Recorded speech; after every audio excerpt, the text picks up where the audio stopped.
마태복음 18장 1절부터 4절까지 말씀 한 절씩 교독하겠습니다.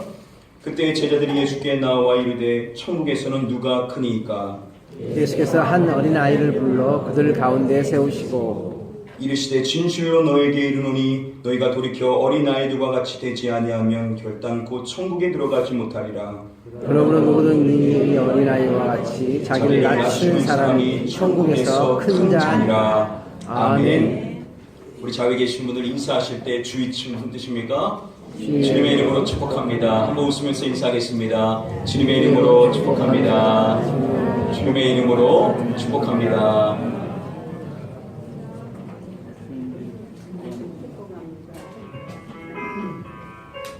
나는 연약한 사람입니다.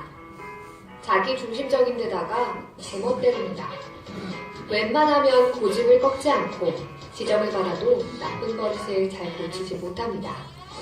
고친다고 해도 그때뿐이고 곧 다른 잘못을 저지르곤 하죠. 나는 잘 참지 못합니다.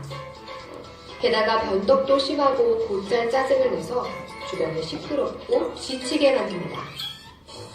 하지만 문제가 생기면 해결할 능력이 없습니다.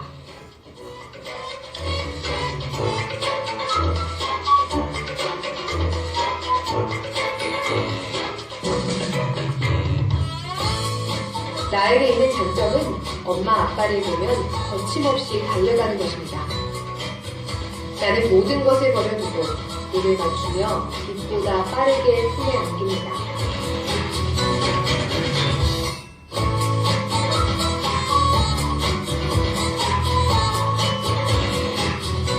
천국은 나의 가진 것으로 들어갈 수 없습니다. 오직 어린아이같이 아빠, 아버지를 향해 달려가는 자만이 천국에 들어갈 수 있습니다.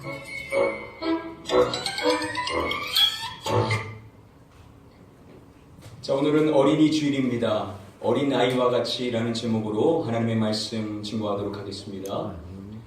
한 초등학생의 시험 답안지인데요. 시험 문제는 칭찬하는 말을 들었던 경험을 떠올려 다음표를 완성하여 쓰시오라는 그런 문제였습니다. 첫 번째, 칭찬하여 준 사람이 누구냐라는 질문에 이 아이는 할머니라고 그렇게 쓰고요. 또 칭찬받은 일이 무엇인지에 대한 질문에는 심부름을 잘해서라고 그렇게 작성을 했습니다. 할머니한테 심부름을 잘해가지고 칭찬의 말을 들었었나 봅니다. 자, 마지막 질문은 그때 들었던 말이 무엇인지에 대한 질문인데요. 과연 이 아이는 할머니께 어떠한 칭찬의 말을 들었을까요? 이 아이는 다음과 같이 작성을 했습니다. 개보다 낫네.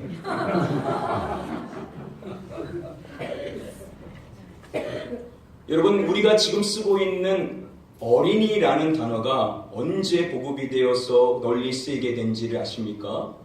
1920년 그때만 해도 어린이라는 이 단어가 쓰이지를 않아서 보통 어린이를 이야기할 때 이놈, 저놈, 이것, 저것 이렇게 낮춰서 아이들을 불렀었는데요.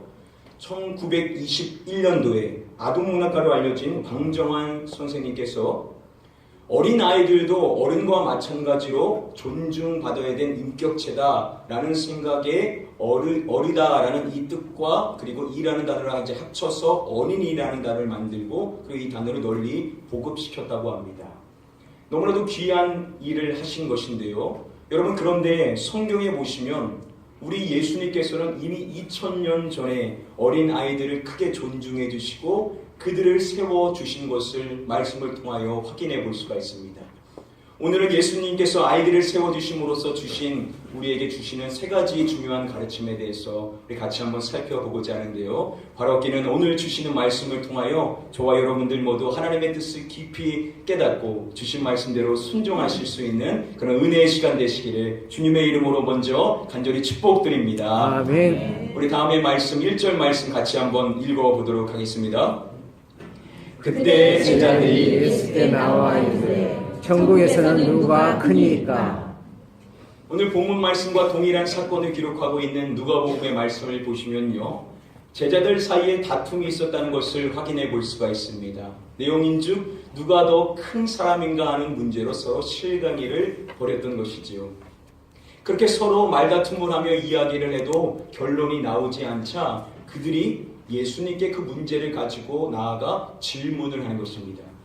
자, 그런데 액면 그대로 질문하면 좀 문제가 되지 않겠습니까? 그래서 이렇게 바꿔서 그들이 질문을 하는 것입니다. 천국에서는 누가 크니까? 라고 그렇게 질문하는 것입니다.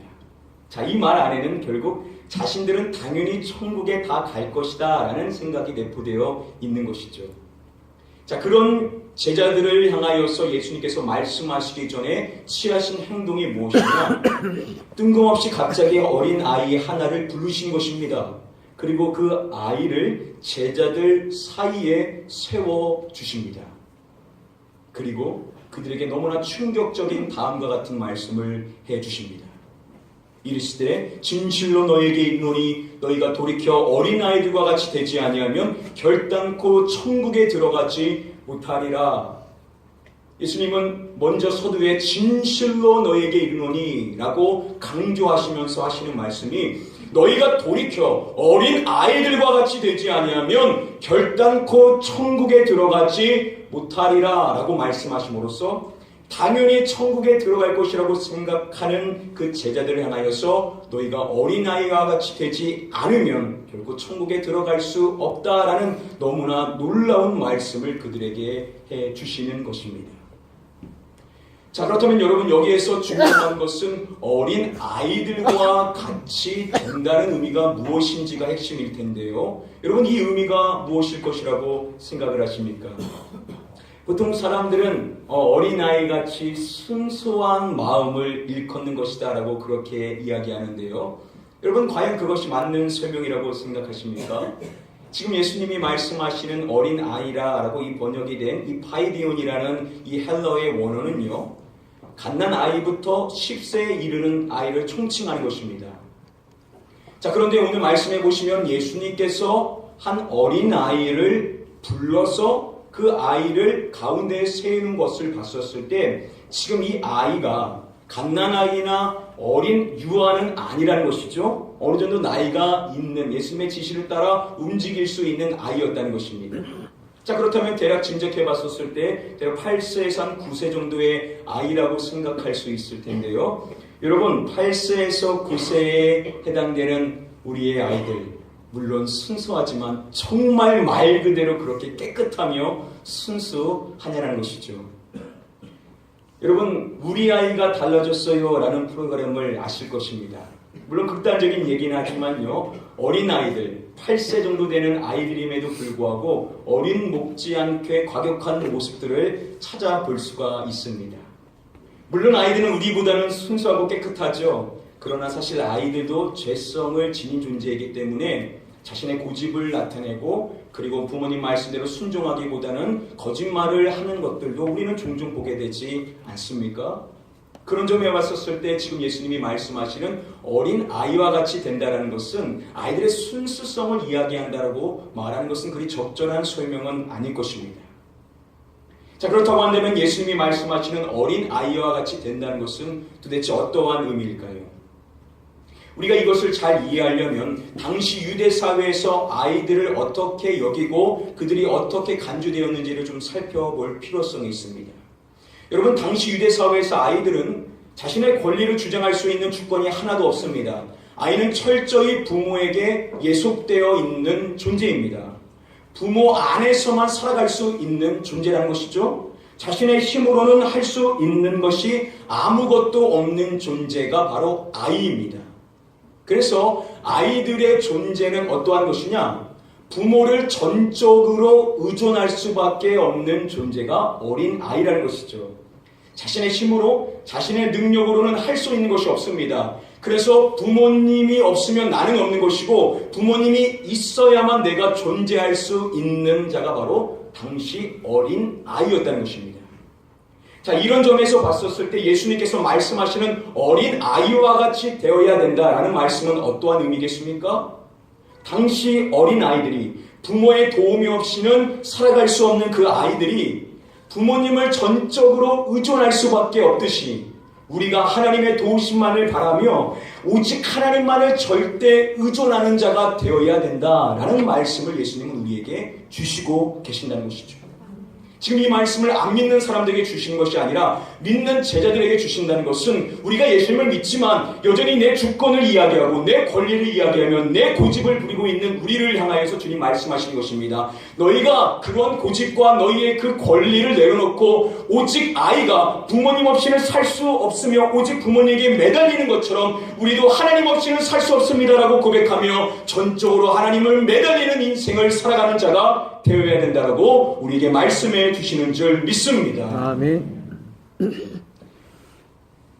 나치 시대 때 히틀러 정권을 대항하였었던 본회퍼라는 유명한 목회자가 있었습니다. 사실 당시 이 본회퍼는 미국에서 윤리학을 가르치는 신학교 교수였었는데요. 제2차 세계대전이 발발하자 조국의 아픔을 자신이 그저 지켜볼 수 없고 함께 아파야 된다는 이유 때문에 결국 안락한 삶을 뒤로하고 자신의 조국인 독일로 돌아가게 됩니다. 그리고 그곳에서 결국 반체제 정치 조직에 몸담게 되고 히틀러 정권과 반대했다라는 이유 때문에 그는 결국 투옥되어 결국 감옥에서 인생을 살게 됩니다. 여러 차례 그는 여러 감옥과 수용소에 끌려다니는 인생이 되게 되는데요. 그 속에서 그는 의연함을 잃지 않고 다른 수감자들을 돕고 그리고 복음을 증거하고 아파하는 사람들을 위해서 기도해주고 그들을 위로해주는 사역을 감당하게 됩니다. 한 번은 그가 완벽하게 탈출할 수 있는 기회가 있었음에도 불구하고 그는 스스로 그것을 고사하고 이렇게 이야기했습니다. 악한 행위를 하는 것보다 악한 존재가 되는 것이 더 나쁘다라고 그렇게 사람들에게 이야기를 했다는 것입니다. 그리고 그는 1945년 토더센베르크 강제 수용소에서 결국 교수형에 처하게 됨으로써 39세의 나이로 하나님의 부르심을 받게 됩니다. 당시 그를 가까이 접했었던 수많은 사람들이 그에 대해서 이야기할 때 그는 극심한 두려움에 떨릴 수 있는 상황에도 불구하고 어떠한 두려움도 나타내지 않고 의연함과 그리고 절제와 침착함을 늘 잃지 않는 자였다라고 설명합니다. 그리고 그를 설명할 때 사람들은 이렇게 이야기했습니다. 본회퍼는 사람들 앞에서는 거인이었고 하나님 앞에서는 늘 어린 아이였다라고 그렇게 그에 대해서 진술했다는 것입니다. 이것은 그를 믿는 사람들이 그에 대해서 이야기한 것이 아니라 예수 그리스도를 모르는 사람들이 그에 대해서 진술한 내용입니다. 여러분 놀랍지 않습니까? 그의 삶을 보니까 하나님은 살아계시고 그는 하나님 앞에서는 어린 아이와 같이 하나님만을 매달리는 인생이었기 때문에 어떠한 두려움 상황에서도 거인과 같은 모습으로 담대할 수 있었다라는 것이 세상 사람들의 고백이라는 것입니다. 예수님이 우리에게 주시는 말씀이 바로 이것입니다, 여러분. 저와 여러분들이 이 세상에서 승리할 수 있는 비결, 천국 안에 들어와 이미 천국의 삶을 누리며 살아갈 수 있는 비결이 무엇이냐? 바로 어린 아이와 같이 부모의 도움이 없이는 살아갈 수 없는 어린아이가 부모만을 절대적으로 의존하는 것과 같이 우리도 하나님의 도우심만을 바라며 하나님만을 절대적으로 의존하는 자가 되게 될 때 우리는 천국 안에 들어와 그 천국의 기쁨을 잃지 않고 살아갈 수 있는 복된 천국의 삶을 누릴 수 있다라고 우리에게 말씀해 주시고 계신 것입니다. 사랑하는 성도 여러분들, 하나님께서는 저와 여러분들이 어린 아이들을 보면서 이것을 발견하기를 기대하신다는 것입니다. 어린아이는 부모를 떠나서는 아무것도 할 수 없었어. 그 부모를 매달리는 그 심정의 그 마음으로 우리도 하나님만을 붙잡고 의지하는 자가 되어야 된다라고 먼저 첫 번째 우리에게 중요한 가르침을 제시해 주시고 계신 것입니다. 이것이 첫 번째 중요한 가르침이고요. 두 번째 말씀을 주시기 위하여서 이어서 다음의 말씀을 얘기해 주십니다. 우리 다음의 말씀 같이 한번 읽어보도록 하겠습니다. 그러므로 누구든지 이 어린아이와 같이 자기를 낮추는 사람이 천국에서 큰 자니라. 예수님께서는 두 번째로 말씀해 주십니다. 이 어린 아이와 같이 자기를 낮추는 사람이 천국에서 큰 자니라 라고 말씀해 주심으로써 우리가 하나님께로부터 세움받을 수 있는 큰 자가 될 수 있는 비결이 뭐냐? 우리가 스스로를 낮추면 큰 자가 될 수 있다라는 중요한 영적인 비결을 우리에게 제공해 주십니다. 여러분, 이것은 너무나도 중요한 가르침입니다. 그래서 성경은 이와 같은 가르침을 계속해서 반복하여 해주고 있는 것을 확인해 볼 수가 있습니다.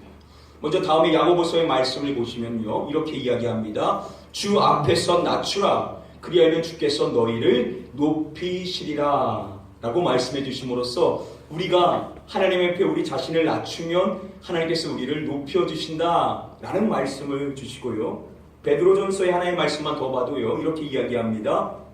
그러므로 여러분은 하나님의 능력의 손 아래로 자기를 낮추십시오.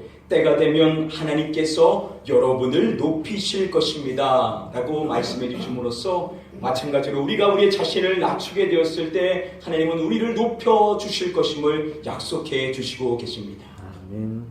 이와 같은 중요한 영적인 비결은 저와 여러분들이 승리하는 삶, 복받는 삶의 비결을 이야기해 주신 것으로서 저는 이 자리에 계신 성도님들 모두가 이와 같은 복, 하나님께로부터 높이 세움받는 축복을 받으시기를 간절히 주님의 이름으로 축복드립니다. 아멘. 우리가 귀한 인생 살 것이라고 한다면 다른 사람들로부터 이 사람은 정말 하나님께로부터 세움받는 사람이다 라는 그러한 칭찬과 인정을 받아야 되지 않겠습니까? 그 비결을 말씀해 주시는데 바로 낮추는 인생이라 말씀하십니다. 자, 그렇다면 자기를 낮춘다는 것이 무엇인지 그것을 아는 것이 핵심일 텐데요, 사람들은 보통 이것을 이렇게 이야기하죠. 겸손이라는 단어로서 이것을 이해하곤 합니다. 그런데 여러분, 겸손이라는 단어가 적절하지 않은 단어는 아니지만요, 우리가 겸손이라고 하면 오해할 여지가 있습니다. 우리는 보통 겸손이라고 생각할 때 낮은 사람이 아닌 높은 사람, 지위가 좀 있는 사람이 스스로를 낮춰서 겸손한 모습을 보여주는 것, 우리는 그런 것을 보통 겸손이라고 생각을 합니다. 그런데 여러분, 한번 생각해 보십시오. 그 사람의 마음에 자신을 아주 대단한 사람으로 생각하고 있는데 사람들에게 보일 때 자신을 낮추면서 낮아진 자세의 태도를 보인다. 그렇다면 그것이 과연 성경이 말하고 있는 겸손일까요? 물론 그렇게 하는 것도 대단한 일이긴 하지만 아무리 사람들이 그것을 겸손이라고 이야기해도 성경은 그것을 결코 겸손이라고 이야기하지를 않습니다. 오늘 예수님이 주신 말씀을 잘 보십시오. 자기를 낮추다라고 이야기하기 전에 뭐라고 말씀하십니까? 어린 아이와 같이 자기를 낮추는 것에 대해서 말씀해 주시고 계십니다. 핵심은 어린 아이와 같이 낮추는 것인데요, 그렇다면 어린 아이와 같이 자기를 낮추는 것이 과연 무엇일까요? 앞서서 말씀드렸던 것처럼 이것 역시도 당시 유대 문화 안에서 아이들을 어떻게 생각했는지를 우리는 살펴봐야만 합니다. 오늘날 시대와는 다르게 당시 시대 속에서 아이들은요, 무가치한 존재의 대명사로 여겨지는 자들이 바로 어린 아이들이었었습니다. 오늘은 우리가 아이들을 아주 존귀하게 여기지만 당시만 해도 아이들은 그저 무가치한 사람으로 생각을 했습니다. 그래서 이야기할 때 이렇게 이야기합니다.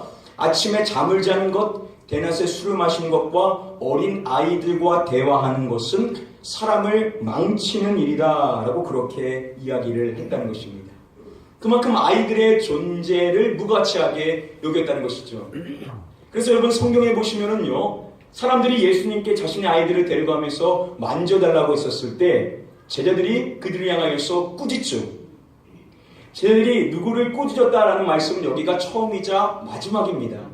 제자들의 형편이 누구를 막 꾸질 만한 그러한 존재들이 아님에도 불구하고 그들은 너무나도 당연하게 아이들을 데려오는 것은 마땅하지 않다라는 그 생각의 모습을 보여준 것이 바로 그 사람들을, 아이들을 데려왔었던 그 사람들을 꾸짖었던 제자의 모습을 통하여 당시 사람들이 얼마나 아이들을 무가치한 존재로 여겼는지 우리는 단적으로 알 수가 있다는 것이죠. 당시 아이들은 이와 같은 사회적인 통념을 모르지 않았습니다. 당시 자신들이 사람들로부터 그렇게 가치 있게 여겨지지 않는다는 것을 아이들은 이미 체득하여 알고 있었다는 것이죠. 자, 그런 아이들한테 자기를 낮춘다는 것이 어떻겠습니까, 여러분? 그런 아이들한테 자기를 낮춘다는 것은 그렇게 특별한 일이 아닙니다.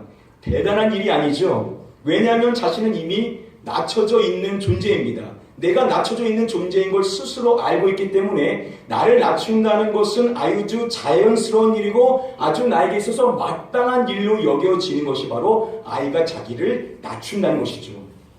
그런 점에서 봤었을 때 예수님이 지금 말씀하시는 어린 아이와 같이 자기를 낮춘다는 것은 무슨 의미냐? 자신이 겸손할 수밖에 없는 존재임을 자각함으로써 행위가 아닌, 겉으로 드러나는 것이 아닌 존재로부터 낮아지는 것. 예수님은 이와 같은 것을 겸손이다라고 그렇게 우리에게 설명해 주시고 계신다는 것이죠. 20세기 영적 거장 중에 한 명인 앤드류 머레이는요, 자신의 책인 죽을 만큼 겸손하라는 책에서 이와 같은 설명을 이렇게 이야기했었습니다.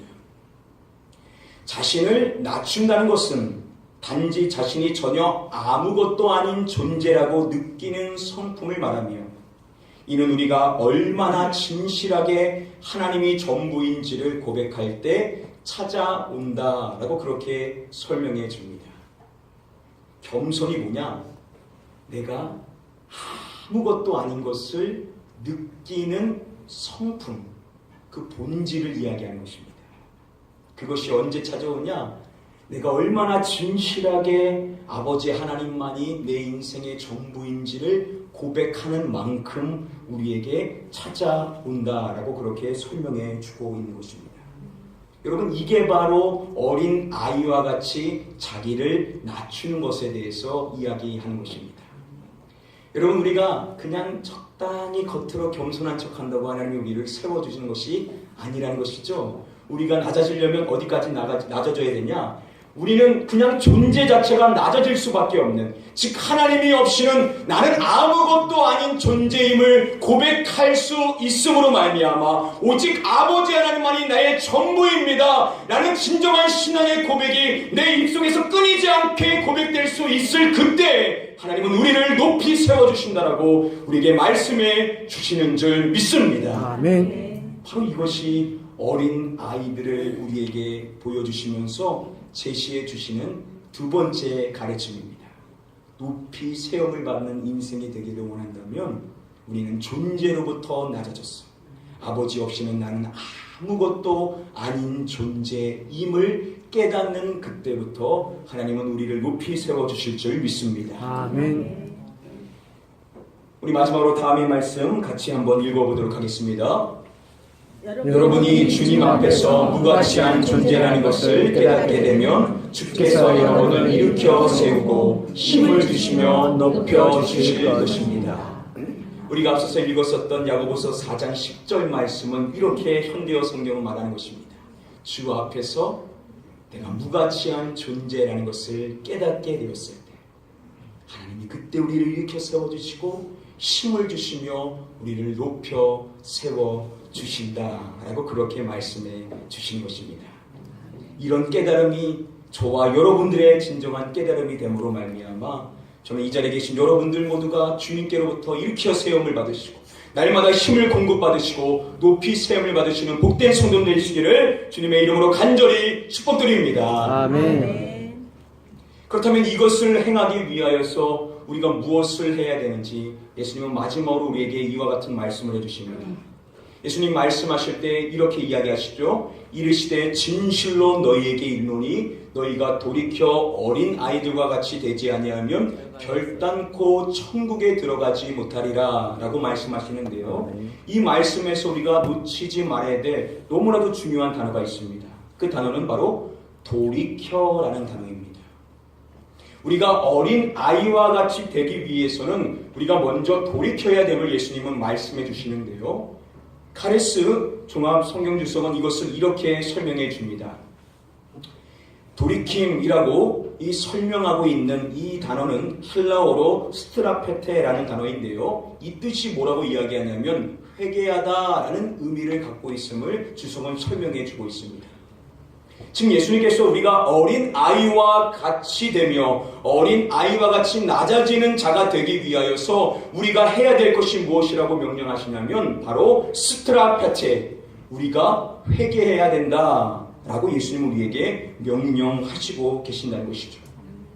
그렇다면 도대체 뭘 우리는 돌이키고 회개해야 된다는 것일까요? 지금 제자들의 마음의 상태가 어떠한지 우리는 확인해 볼 수가 있습니다. 지금 제자들의 마음은 어떠합니까?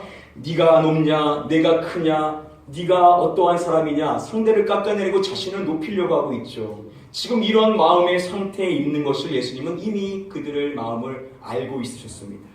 즉 그들은 하나님 없이 스스로 높아지고자 했었던 것이죠. 이것은 바로 예수님이 주셨던 두 번째 가르침인 즉 자신을 낮추는 것. 주님 없이는 내가 아무런 가치가 없는 마음의 상태와 철저히 반대되는 마음의 상태에 지금 제자들은 놓여 있었다는 것입니다. 자신을 스스로 높이는 것인데요. 어떠한 마음이냐? 하나님 없이 스스로 가치 있게 여기고 있는 그런 그 마음의 상태에서 우리가 돌이켜야 된다, 회개해야 된다라고 그렇게 명령을 해주시고 계신 것입니다. 많은 성도님들이 신앙생활을 오랫동안 하지만 영적 성숙을 이루지 못하는 이유가 바로 여기에 있습니다. 여러분, 우리가 이와 같은 마음속에 있는 교만의 죄를 그냥 내비두고 인생을 살고 있기 때문에 영적 성숙을 이루지 못하는 것인데요. 여러분, 이와 같은 죄와 회개에 대한 문제는 인류 최초의 죄가 어떻게 이 세상에 들어왔는지와 긴밀히 연결되어 있습니다. 여러분, 사단이 어떻게 하와를 유혹했는지 주목하십시오. 이렇게 이야기합니다. 너희가 그것을 먹는 날에는 너희 눈이 밝아져 하나님같이 되어 선악을 알 줄 하나님이 아심이니라 라고 그렇게 미혹시켜 말합니다. 네가 이 선악을 알게 하는 나무의 실과를 먹으면 하나님이 너희가 하나님과 같이 될 것을 알기 때문에 너희로 그것을 먹지 말라라고 너희를 막았다라고 이야기함으로써 결국 너희가 이것만 먹으면 하나님과 같이 되므로 너는 이제 하나님께 예속될 필요가 없다. 하나님께 금지된 명령을 받을 필요가 없다라고 그렇게 유혹을 했더니 그 마음에 미혹이 되어 아담과 하와가 범죄함으로써 이 땅에 죄가 들어오게 되었다는 것입니다. 하나님의 뜻과 반대되어 결국 우리 안에 있는 죄라는 것이 무엇이냐? 하나님 없이 스스로 높아지고자 하는 것. 이게 성경이 말하는 죄라는 것입니다. 우리가 죄라고 이야기했었을 때 나는 거룩한 인생을 살고 더러운 행실을 행하지 않는다 라고 우리가 그렇게 막연하게 생각하지만 하나님이 우리에게 명령하시는 회개해야 될 죄는 뭐냐? 우리 안에 하나님을 담아두지 않고 하나님 없이 스스로 나를 높이고자 하는 그 마음에서 돌이켜야 된다라고 말씀합니다. 하나님의 뜻은 무엇입니까? 우리가 인생을 살아갈 때 하나님, 저는 하나님 없이는 아무것도 할 수 없는 무가치한 존재입니다 라는 것을 깨닫는 것이 하나님의 뜻이고 그것이 하나님의 명령인데 사단은 우리를 유혹합니다. 아니다. 너 하나님 없이도 높아질 수 있고 하나님 도움 없이도 인생을 살 수 있다라고 우리를 그렇게 유혹하고 있는 것입니다. 그러한 마음의 상태에 빠져 있었던 제자들을 향하여 또한 우리를 향하여 주님 말씀하신 것입니다. 너희가 돌이켜 회개하지 아니하면 어린아이와 같이 될 수 없다라고 말씀해 주심으로써 하나님 없이 스스로 높아지고자 하는 그런 마음에서 하나님 없이는 남은 아무것도 아닌 존재입니다 라는 고백하는 마음으로 우리가 나아가야 된다라고 주님께서는 우리에게 명령해 주시고 계신 줄 믿습니다. 아멘. 여러분, 바로 이것이 하나님이 원하시는 성숙하며 거룩한 인생을 살아갈 수 있는 영적 비결인 것을 깨달으시는 저와 여러분들 되시기를 주님의 이름으로 간절히 축복드립니다. 아멘. 오늘 말씀 간단히 정리해 드리도록 하겠습니다. 하나님께서 오늘 마태복음 18장 1절부터 4절 말씀을 통하여 먼저 첫 번째 말씀해 주십니다. 부모를 향한 어린아이처럼 우리는 하나님의 도우심만을 바라며 오직 하나님만을 절대적으로 의존하는 자가 되어야 된다라고 우리에게 말씀해 주십니다. 여러분, 그저 적당히 아버지 하나님을 의지하는 것이 아니라 아이가 부모님이 없이는 아무것도 할 수 없음을 보며 오직 아버지께 엄마에게 매달리는 그 마음과 같이 우리가 1분 1초를 살아갈 그 모든 순간들마다 천적으로 아버지만을 매달리는 삶을 살라라고 우리에게 먼저 첫 번째로 말씀해 주시는 것입니다. 또한 두 번째로 예수님은 우리에게 말씀해 주십니다. 부모가 없이는 자신은 아무것도 아닌 존재임을 당시 아이들이 자각했던 것처럼 우리 역시도 하나님 없이는 그저 무가치한 존재임을 깨달아야 된다라고 우리에게 말씀해 주십니다. 여러분, 행위를 보이는 것이 성경은 겸손이라고 이야기하지 않습니다. 내가 존재로부터 낮아지는 것, 그래서 하나님 안에 들어와야만 내가 가치 있는 존재임을 깨닫고 하나님 없이는 나는 아무것도 아닙니다 라는 진정한 고백이 우리에게 있어야만 될 줄 믿습니다. 마지막으로 세 번째로 예수님 우리에게 말씀해 주십니다. 이와 같은 삶을 위하여서 우리 안에 하나님 없이 스스로 가치 있게 여기고자 하는 우리 안에 있는 내적인 모든 교만의 마음을 우리는 철저히 회개해야 된다라고 말씀해 주십니다. 여러분, 우리 안에 얼마나 이와 같은 교만의 마음이 있습니까? 우리도 모르게 불쑥불쑥 나오는 그 교만의 모습들 다 여기서 비롯된 것입니다. 하나님 없이 말하고 하나님 은혜 없이 내 자격으로 서고 사람들의 말에 쉽게 반응하며 넘어지는 이유는 하나님과 소통하지 않고 그저 내 힘으로 인생을 살고자 하는 그 모습에서 우리가 다 넘어지는 것 아닙니까? 그래서 예수님은 믿는 제자들을 향하여서 회개해야 된다, 돌이켜야 된다라고 말씀할 뿐만 아니라 마지막 가르침이라고 할 수 있는 요한계시록의 말씀해 보시면 하나님을 믿는 성도들을 향하여, 교회들을 향하여 철저히 회개하라는 말씀을 반복하여 해주고 있는 것을 볼 수가 있습니다. 그 중에 우리 예배소서 교회를 향하여 말씀하셨던 우리 예수님의 말씀 같이 한번 읽어보도록 하겠습니다. 너를 칭송하여 할 것이 있나니 너의 처음 사랑을 버렸음이니라. 그러므로 어디서 떨어졌는지를 생각하고 회개하게 하여 처음의 길을 가져라. 예수님께서 그들에게 말씀하십니다.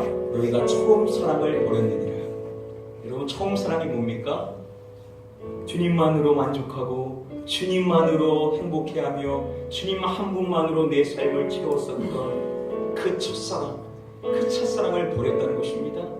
그러면서 말씀하십니다. 너희가 도대체 어디서 떨어졌는지를 생각하고 회개하여 돌이키라는 것입니다. 그리고 그 처음 행위를 가지라라고 말씀해 주심으로써 네가 나만으로 만족하며 나 하나만으로 기뻐하며 나 하나만을 사모했었던 그때를 기억하며 그때로 돌아가야 된다, 회개해야 된다라고 말씀해 주십니다. 바로 오늘 본문의 말씀이 통일한 이 말씀을 우리에게 해주시는 것입니다. 어린아이와 같이 부모가 없이는 아무것도 할 수 없는 존재, 부모 안에 들어가야만 내가 살 수 있음을 아는 그 아이의 심령으로 돌아가는 것, 그게 바로 첫사랑을 회복한다는 것이죠. 사랑하는 성도 여러분들, 저와 여러분들 모두 하나님 외에 다른 것을 구했었던 그 모든 마음에서 이제 돌이켜서 오직 주님만을 구하고 주님만으로 만족하고 주님 한 분만을 사모하는 그런 성숙한 신앙인이 되셨습니다. 하나님만을 절대적으로 의존하는 자됨으로 말미암아 존재로부터 낮아짐으로써 하나님께서 여러분들 존귀하게 세워주시는 축복과 은혜가 임하게 되시기를 마지막으로 주님의 이름으로 간절히 축복하며 축원드립니다. 우리 이 시간에 자리에서 일어나셔서 우리 한번 찬양하겠습니다. 우리 한번 이 찬양 드리기 원합니다. 주님 곁으로 날 이끄소서. 내 모든 것 다 드리며 주 음성 듣기 원합니다. 나의 참 소망 그 무엇과도 바꿀 수 없는 주사랑 그 품 안에 나 안기니 주님의 길로 인도하소서. 후렴의 가사가 이렇습니다. 주님만이 내 모든 것 되시니 주님만을 더 알게 하소서. 이것이 주님께서 우리에게 명령하시는 말씀의 가르침입니다. 우리 함께 사모하는 마음으로 우리 처음부터 같이 한번 찬양하겠습니다.